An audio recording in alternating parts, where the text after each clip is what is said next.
First I want to present this. It's produced by the New York Academy of Sciences, and it's a report on Chernobyl. Can be downloaded. They translated 5,000 articles from Russian the first time into English.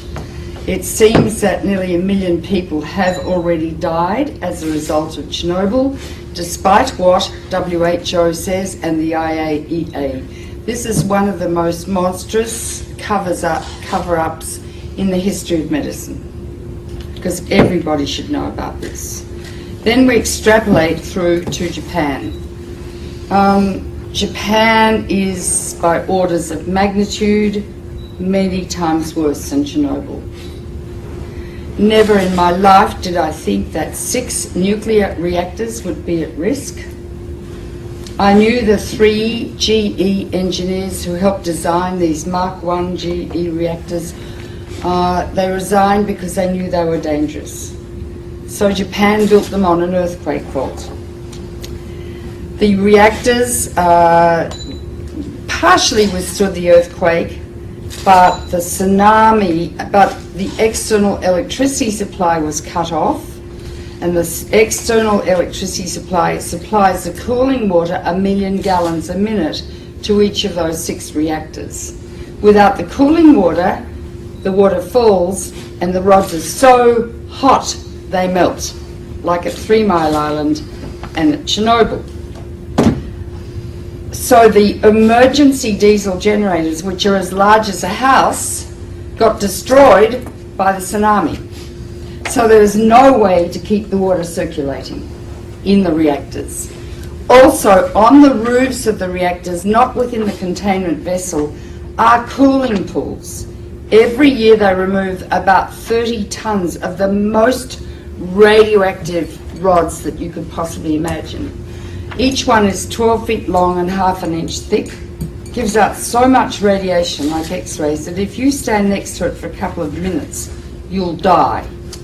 Not drop dead, but remember Litvinenko, the Russian who got poisoned by polonium? You'll die like that, with your hair falling out, bleeding to death and dying of massive infection like AIDS patients die. So these are, and they're thermally hot, so they have to be put in a big pool and continually cooled too. The pool has really no roof. There have been 3 hydrogen explosions blowing off the roof of the building, not the containment vessel of the core, but the roof, and exposing the cooling pool. 2 of the cooling pools are dry. They have no water in them, meaning that the nuclear fuel rods are covered with a material called zirconium. When zirconium is exposed to air, it burns, it ignites. And there have been 2 of the fueling pools at this moment are burning. In the cooling pools are many times, like 10 to 20 times more radiation than in each reactor core. In each reactor core is as much long-lived radiation as that produced by 1,000 Hiroshima-sized bombs. We are dealing with diabolical energy. E equals mc squared. It's the energy that blows up nuclear bombs. Einstein said nuclear power is a hell of a way to boil water, because that is all nuclear power is used for, to boil water through the massive heat, turn it into steam, turn a turbine which generates electricity. Now when you fission uranium, 200 new elements are formed, all of which are much more poisonous to the body than the original uranium. Although uranium's pretty poisonous, America used it in Fallujah and Baghdad, and in Fallujah 80% of the babies being born are grossly deformed. They're being born without brains, single eyes, no arms. The doctors have told the women to stop having babies. The incidence of childhood cancer has gone up about 12 times.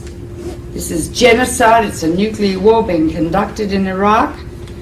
But uranium that they're using lasts for more than 4.5 billion years. So we're contaminating the cradle of civilization, the coalition of the willing. In the nuclear power plants, however, is a huge amount of radiation. 200 elements. Some last seconds, some last millions of years. Radioactive iodine lasts 6 weeks. It causes thyroid cancer. That's why people are saying better take potassium iodide, because that blocks the thyroid uptake of radioactive iodine, which later can cause thyroid cancer. In Chernobyl, over 20,000 people have developed thyroid cancer. To have their thyroids out, and they will die unless they take thyroid replacement every day, like a diabetic has to take insulin. Strontium-90 will get out. It lasts for 600 years. It goes to the bone where it causes bone cancer or leukemia. Cesium lasts for 600 years. It's all over Europe. 40% of Europe is still radioactive. Turkish food is extremely radioactive. Do not buy Turkish dried apricots. Do not buy Turkish hazelnuts or dried... the Turks were so cross with the Russians, they sent all their radioactive tea over to Russia after Chernobyl. But 40% of Europe is still radioactive. Farms in Britain, their lambs are so full of cesium they can't sell them. Don't eat European food. But that's nothing compared to what's happening now. One of the most deadly is plutonium, named after Pluto, god of the underworld. 1/1,000,000th of a gram, if you inhale it, will give you cancer. Hypothetically, 1 pound, if evenly distributed, could give everyone on Earth cancer. Each reactor has 250 kilos of plutonium in it, kilograms. You only need 2.5 kilograms to make a bomb, because plutonium is what they make bombs with. It's the only country that has a reactor. From your uranium, you are the biggest exporters of uranium in the world, Cameco.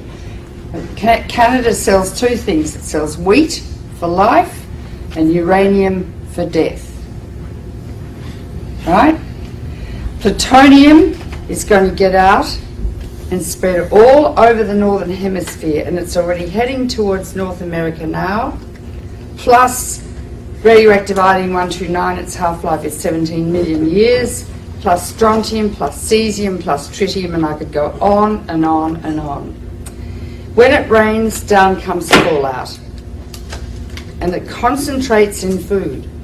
If it gets into the sea, the algae concentrated hundreds of times, then the crustaceans concentrated hundreds of times, then the little fish, then the big fish, then us. Because we stand on the apex of the food chain. You can't taste these radioactive elements, you can't see them, and you can't smell them. They're silent. When you get them inside your body, you don't suddenly drop dead of cancer. It takes 5 to 60 years to get your cancer. And when the cancer, if you feel a lump in your breast, doesn't say, I was made by some strontium-90 you ate in a piece of fish 20 years ago. All radiation is damaging. It's cumulative. Each dose you get adds to your risk of getting cancer. With americium, that's more dangerous than plutonium. I mean, I could go on and on. Depends if it rains, if you're going to get it or not. If it rains and the radiation comes down, don't grow food, don't eat the food, and I mean don't eat it for 600 years. The radioactive waste from nuclear power is going to be buried, I hear, just like next to Lake Ontario. It's going to leak, last for millions of years. It's going to get into the water, into the food chains. Radioactive waste will induce epidemics of cancer, leukemia, and genetic disease for the rest of time. This is the greatest public health hazard the world has ever witnessed, apart from the threat every day of nuclear war. Einstein said the splitting of the atom changed everything save man's mode of thinking. Very profound. Thus we drift towards unparalleled catastrophe. We are arrogant, we have a lot of hubris, and I think the reptilian midbrain of some men's brains is pathological. We are now in a situation where we have harnessed the energy of the sun. It is totally out of control, and there's simply nothing